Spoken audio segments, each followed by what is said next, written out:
तुम्हारा काम खत्म हुआ। तुमने बहुत बड़ा काम किया है, अब इसके बदले तुम्हें इनाम भी मिलेगा। अब यहाँ से जाओ और तुम्हारा इनाम तुम्हारे घर में मौजूद है। गधा नीचे आ गया। कुछ देर बाद जोरदार आवाज आई, जैसे कोई चीज को पानी में फेंक रहा हो। उसने देखा तो भेड़िए सारा पत्थर नदी में गिरा रहे थे। अच्छा प्लान बनाया है, मगर मेरा नाम भी गधा प्रसाद है। मुझे इसकी जानकारी पहले से थी। अब ये बात शेर सिंह को बताना पड़ेगा।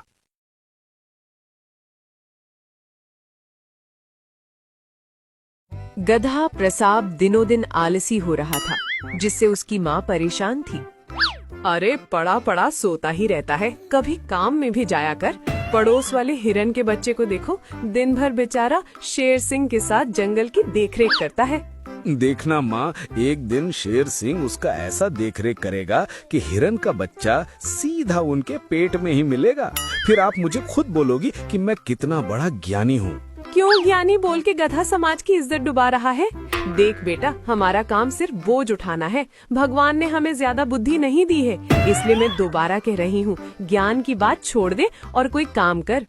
करूँगा, जरूर करूँगा, लेकिन ऐसा काम करूँगा कि आपको मुझ पर फक्र होगा। हाँ। शेर सिंह के पास एक भालू आता है और गंभीर स्वर में कहता है, शेर सिंह, बहुत ही काम की खबर लाया हूँ। आपका दुश्मन गुज्जर भेड़िया है। उसने अपने साथियों संग मिलकर बहुत ही खतरनाक प्लान बनाया है, जरा बच के रहिए। ये गुज्जर को मुझसे क्या तकलीफ है? हर बार मेरे ही जंगल को निशाना बनाता है। अच्छा बताओ कि क्या साजिश है? नहीं पता, बस इतना मालूम है कि उन्हें एक जानवर की तलाश है जो आलसी हो और बोझ उठाने के लिए बना हो और जिसकी बुद्धि कमजोर हो। लगता है अब एक जासूस बनाना पड़ेगा जो वहाँ जाकर भेड़ियों का पर्दाफाश कर सके और सबूत ला सके।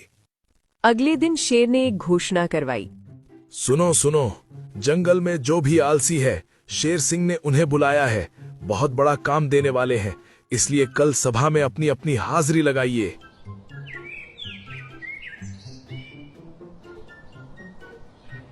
अगले दिन सभा में सभी जानवर शेर सिंह का इंतजार कर रहे थे, लेकिन काफी देर गुजर चुका था। लेकिन शेर सिंह सभा में नहीं पहुंचे थे।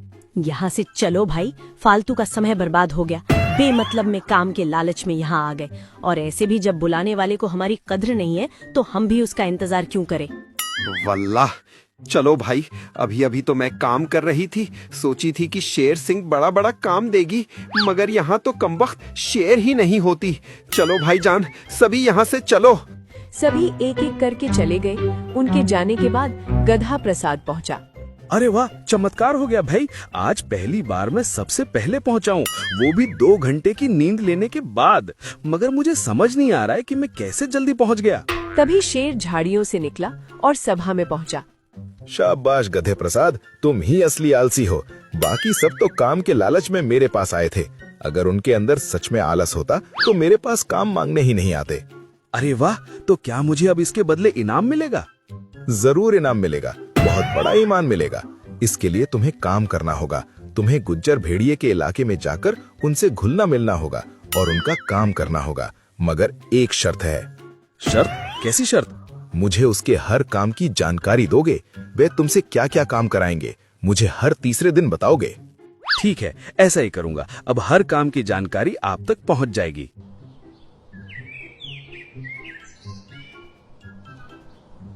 अगले दिन गधा टहलते हुए भेड़िए के इलाके की तरफ गया। गधे को देखकर एक भेड़िया उसके पास आया। अरे ओए गधे, यहाँ क्या कर रहा है? मुझे तू इस जंगल का नहीं लगता। तेरा पहचान बता। हुजूर, मेरा नाम गधा प्रसाद है। मैं आपके पड़ोसी शेर सिंह के जंगल से आया हूँ। उसने ही मुझे यहाँ भेजा है। क्या? शेर सिंह ने तुम्हें भेजा है? किस काम के लिए भेजा है? तुम्हें मालूम नहीं है क्या कि वो हमारे सरदार का बहुत बड़ा दुश्मन है? मालूम है हुजूर, इसीलिए तो यहाँ मरने के लिए मुझे भेज दिया है। शेर सिंह कहता है कि मैं उसके जंगल के लिए बोझ हूँ। मेरी कम अकल और आलसीपन से पूरा जंगल परेशान है और इसलिए सजा के रूप में मुझे इस जंगल में भेज दिया है। तभी सरदार गुज्जर आता है। क्या बात है? और ये गधा कौन है? हमारे जंगल में तो कोई गधा ही नहीं है, तो फिर ये यहाँ कैसे आया? सरदार, ये कहता है कि इसे शेर सिंह ने इसे कम अकल और आलसीपन की सजा दी है और सजा के रूप में इसे हमारे जंगल मरने के लिए भेज दिया है। अब आप बताइए कि हम इसका क्या करें? अरे ये तो हमारे लिए काम का जानवर है। हमें ऐसे ही प्रतिभावान जानवर की तलाश थी। गधे को हमारे जंगल में रहने दो। उस शेर सिंह को इसकी कदर नहीं है। शुक्रिया हुजूर, मुझे मालूम नहीं था कि आप इतने दयालु हैं, वरना शेर सिंह तो आपको धूर्त, दुष्ट, बेईमान, जलील, कुत्ते का बच्चा, डरपोक, नामर्द, 10 बाप का। बस कर भाई, और कितना बोलेगा? मुझे समझ आ गया और आगे बोलने की जरूरत नहीं है। सुन गधे, यहाँ रहने का एक ही नियम है, तुम्हें हमारी बात माननी पड़ेगी। हम जो जो काम बताएंगे वो चुपचाप करना होगा, ठीक है? अरे आप तो हमारे माई बाप बन गए हो, अब तो हर बात माननी पड़ेगी। बोलिए क्या करना है? कुछ खास नहीं, बस जब हम सब सो रहे हों तो हमारे गुफा की पहरेदारी करनी पड़ेगी ताकि हम पर कोई हमला न कर सके। गधा मान जाता है और रात को गुफा के बाहर पहरा देता है। सरदार, आप ये क्या कर रहे हैं?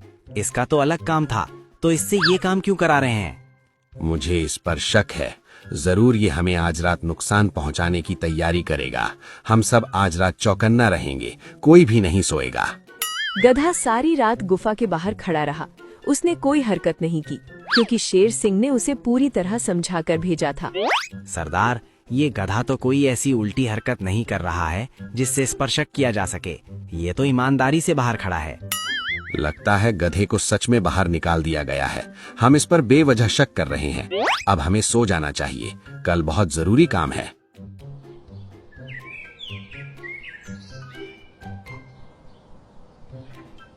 गुज्जर भेड़िए को गधे के ऊपर अब कोई शक नहीं था। उसने उसे बुद्धू और कम अक्ल का जानवर मान लिया था। तुम सच में बहुत ईमानदार हो। मैंने जैसा कहा तुमने वैसा ही किया। पता नहीं शेर सिंह ने क्या सोच के तुम्हें निकाल दिया। तुम तो बहुत समझदार, बुद्धिमान प्राणी हो। शुक्रिया हुजूर, आखिरकार आप ही वो जानवर हैं जिसने मुझे पहचान लिया। आपने मेरे अंदर का ईमानदार प्राणी देखा, मेरी मदद की। असली राजा बनने का हक तो सिर्फ आपको मिलनी चाहिए। ठीक है गधे, तुम अब मेरे काम के लिए तैयार हो। मैं तुम्हें बहुत बड़ी जिम्मेदारी देने वाला हूँ। तुम्हें बड़े बड़े पत्थर अपने पीठ में लाद कर पहाड़ी की ऊंचाइयों में ले जाना है। बस यही करना है। क्या तुम कर पाओगे? अरे बिल्कुल हुजूर, आपकी हर हुक्म सर आंखों पर। मैं ये काम जरूर करूँगा। गधा मान जाता है और अगले दिन से पत्थर ऊंचाई तक पहुंचाने लगता है। कुछ दिनों तक वो ऐसा ही करता है। एक दिन उससे मिलने भालू आता है। बताओ, क्या सबूत तुम्हारे हाथ लगा? ये भेड़िए क्या काम करने के लिए कह रहे हैं? अरे ये मुझसे पत्थर ढुलवा रहे हैं। मुझे भी अजीब लग रहा है। रोज सुबह सुबह पत्थर को ऊंची पहाड़ी पर चढ़ाने के लिए मुझे भेज देते हैं। पता नहीं क्या करना चाहते हैं। क्या पत्थर ढुलवा रहे हैं? बड़ी अजीब बात है। खैर, जो भी हो, तुम लगातार नजर रखो। मैं चाहता हूँ कि तुम उनसे बचकर काम करो। जरा सा भी शक नहीं होना चाहिए। भालू ये बात शेर सिंह को भी बताता है। उसे सुनकर शेर भी सोचने लग जाता है। आखिर गुज्जर का प्लान क्या है? इतने सारे पत्थरों को ऊपर चढ़ाकर क्या करेगा? जो भी हो, गुज्जर बहुत ही खतरनाक प्राणी है। उसके हर मूवमेंट में हमारी नजर होनी चाहिए। कुछ दिनों तक गधा पत्थर ले जाता रहता है और बहुत सारे पत्थर इकट्ठे भी हो जाते हैं। तुम्हारा काम खत्म हुआ। तुमने बहुत बड़ा काम किया है। अब इसके बदले तुम्हें इनाम भी मिलेगा। अब यहाँ से जाओ और तुम्हारा इनाम तुम्हारे घर में मौजूद है। गधा नीचे आ गया। कुछ देर बाद जोरदार आवाज आई, जैसे कोई चीज को पानी में फेंक रहा हो। उसने देखा तो भेड़िए सारा पत्थर नदी में गिरा रहे थे। अच्छा प्लान बनाया है, मगर मेरा नाम भी गधा प्रसाद है। मुझे इसकी जानकारी पहले से थी। अब ये बात शेर सिंह को बताना पड़ेगा। गधा शेर के पास पहुंचा और उसे पूरी बात बताई। शेर सिंह बड़े ही बेवकूफ जानवर हैं। पहले पत्थर को ऊंचाई तक पहुंचाई और उसके बाद सारे पत्थर नदी में फेंक रहे हैं। बताओ, कोई बुद्धिमानी की बात है? क्या वो पत्थर पानी में फेंक रहे हैं? अरे बेवकूफ, ये बात मुझे पहले बतानी चाहिए थी। मुझे उन्हें रोकना होगा, वरना पत्थर डालकर नदी का पानी रोक देंगे। और नदी का पानी हमारे जंगल का जीवन है, उसे वो रोक रहे हैं। मुझे उन्हें रोकना होगा, वरना बहुत देर हो जाएगी। शेर भागा भागा भेड़ियों के पास जाने लगा। गधा इधर आवाज लगा रहा था। शेर सिंह, रुक जाइए, उन्हें ये करने दीजिए। वो खुद ही अपने जाल में फंस जाएंगे। मगर शेर सिंह ने गधे की बात नहीं सुनी और भेड़ियों के पास जा पहुंचा। मगर बहुत देर हो गई थी। भेड़ियों ने पत्थर डालकर नदी का पानी रोक दिया था। एक बूंद पानी शेर के जंगल के तरफ नहीं जा रहा था। आओ शेर सिंह, अच्छा प्लान बनाया था। गधे को जासूस बनाकर हमारे पास भेजा। तुम्हें क्या लगता है हमें मालूम नहीं चलेगा? मैंने भालू और गधे की पूरी बात सुन ली थी। लेकिन गधा तो गधा निकला, बेवकूफ गधा। गुज्जर, ये पत्थर हटा दे वरना अच्छा नहीं होगा। तुम्हारी दुश्मनी मेरे साथ है, जानवरों पर जुल्म मत कर। चल एक और एक मौका देता हूँ, तो खुद ये एक एक पत्थर हटा। जब तक तुम्हारे शरीर में ताकत है हटा ले। शेर सिंह अपने आप को बहुत बेबस महसूस कर रहा था। अकेले पत्थर को हटाना उसके बस की बात नहीं थी। भेड़ियों ने बहुत बेइज्जत करके उसे भगा दिया। शेर सिंह गुस्से में गधे के पास पहुंचा। ये सब तुम्हारी वजह से हुआ है। अगर तुम समय में उनकी चाल बता देते तो मैं इस घटना को रोक सकता था, लेकिन तुम्हारी मोटी बुद्धि ने इतना बड़ा संकट पैदा कर दिया। जंगल एक पानी के संकट में घिर गया है। शेर सिंह चिल करो भाई, क्यों फालतू डरते हो। मैंने कहा ना, उन बेवकूफों ने खुद के पैरों में कुल्हाड़ी मारी है। देखना वो खुद उस नदी से पत्थर निकालेंगे। मुझे तो तुम्हारी बात समझ ही नहीं आ रही है। पता नहीं तुम्हारे दिमाग में क्या चल रहा है, लेकिन मैं अब तुम्हारे भरोसे नहीं बैठूंगा। मैं युद्ध की तैयारी करूंगा। अब लड़कर ही वो बांध हटाऊंगा। भेड़िए जमकर पार्टी कर रहे थे। तभी एक जानवर भागते हुए पहुंचा। अरे तुम सब पार्टी कर रहे हो? उधर किसी ने नदी में पत्थर डाल दिया है और जिससे पानी पूरे जंगल में भर रहा है। अगर जल्दी हमने पत्थर नहीं हटाए तो पूरा जंगल पानी से भर जाएगा। सभी मारे मारे नदी के किनारे पहुँचे। सच में सब तरफ पानी ही पानी था। जिस नदी के पानी को रोकने के लिए उन्होंने पत्थर डाला था, उसकी वजह से पानी पूरे जंगल में भर रहा था। अरे बाप रे बाप, अरे बेवकूफों, क्या एक बार भी किसी के दिमाग में नहीं आया अगर पानी रोकेंगे तो पानी हमारे ही जंगल में भरेगा। सरदार, भारी मिस्टेक हो गया, एकदम बवंडर हो गया। अब क्या करें?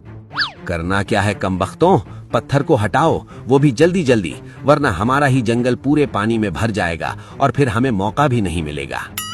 भेड़ियों ने पूरा दम लगा दिया, घायल हो गए, लेकिन लगातार पत्थर हटाए। शेर सिंह भी इस जगह पहुंचा और मंजर देखकर चौंक गया। अरे वाह, गधे ने बिल्कुल सही कहा। ये भेड़िए तब अपने ही जाल में फंस गए। इनको सबक सिखाने के लिए मेहनत भी नहीं करनी पड़ी। तुम सबसे अलग गधे हो, बाकी की तरह तुम बुद्धू नहीं हो, काफी होशियार हो। भालू गधे को जासूसी का इनाम दिया जाए और जंगल में इसकी होशियारी सबको बताई जाए। गधा इनाम लेकर घर गया और सारी बात अपनी माँ को बताई। अरे वाह, तुम तो काफी होशियार निकले। तुमने हमारे गधे समाज का सर ऊंचा कर दिया है। आज तुम्हारे लिए मैं आलू की सब्जी बनाऊंगी।